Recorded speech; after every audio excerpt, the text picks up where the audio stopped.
भगवान शिव को समर्पित यह स्वयंभू ज्योतिर्लिंग मंदिर मध्य प्रदेश के उज्जैन शहर में बना है। इस मंदिर का कई पौराणिक ग्रंथों में काफी सुंदर वर्णन मिलता है। देश दुनिया से यहाँ सभी महाकाल यानी भगवान शिव के दर्शन हेतु पूरे साल आते रहते हैं। मकर कुंभ के दौरान यहाँ लाखों की संख्या में श्रद्धालु आते हैं।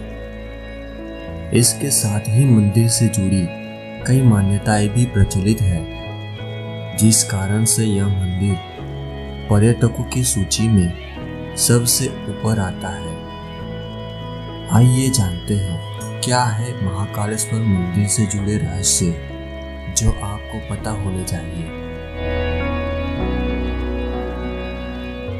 भगवान शिव के 12 ज्योतिर्लिंगों में से एक उज्जैन के महाकालेश्वर मंदिर में भक्तों को दक्षिणमुखी ज्योतिर्लिंग के दर्शन होते हैं। महाकालेश्वर मंदिर मुख्य रूप से 3 हिस्सों में विभाजित है।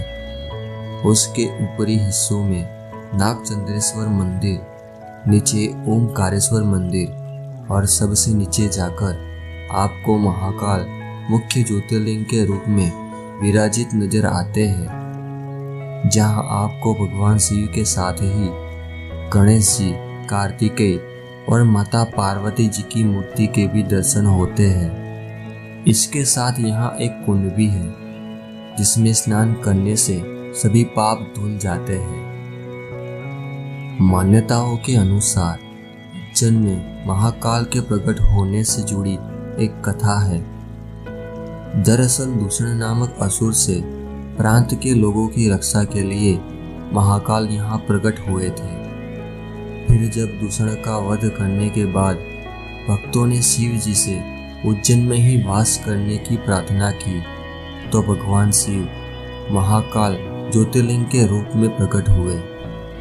ऐसे उज्जैन का शास्त्रों में वर्णन भगवान श्री कृष्ण को लेकर भी मिलता है, क्योंकि भगवान की शिक्षा यहाँ हुई थी। उज्जैन को प्राचीन काल से ही एक धार्मिक नगरी की उपाधि प्राप्त है। आज भी यहाँ भारी संख्या में दर्शन के लिए भक्त आते हैं। दरअसल भगवान महाकाल की भस्म आरती के दुर्लभ पलों का साक्षी बनने का ऐसा सुनहरा अवसर और कहीं नहीं प्राप्त होता है।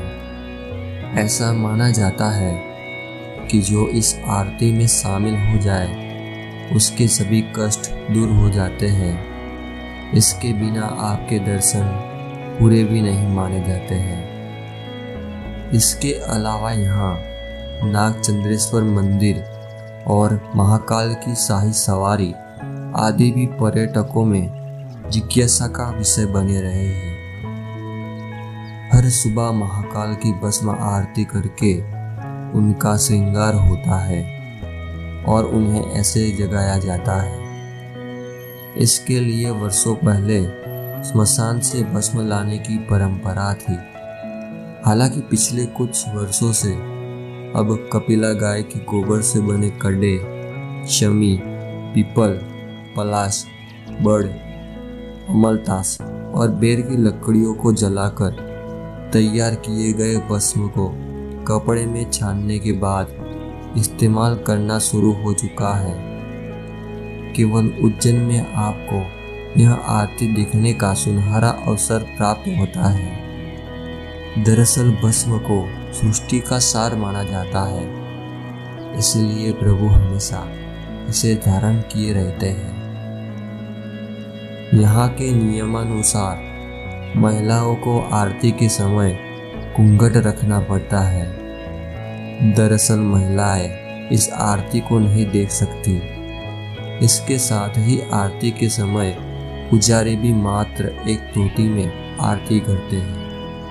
अन्य किसी भी प्रकार के वस्त्र को धारण करने की मनाही रहती है। महाकाल की भस्म आरती के पीछे यह एक मान्यता भी है कि भगवान शिव जी स्मशान के साधक हैं। इस कारण से भस्म को उनका श्रृंगार आभूषण माना जाता है। इसके साथ ही ऐसी मान्यता है कि ज्योतिर्लिंग पर चढ़े भस्म को प्रसाद रूप में धारण करने से रोग से भी मुक्ति मिलती है।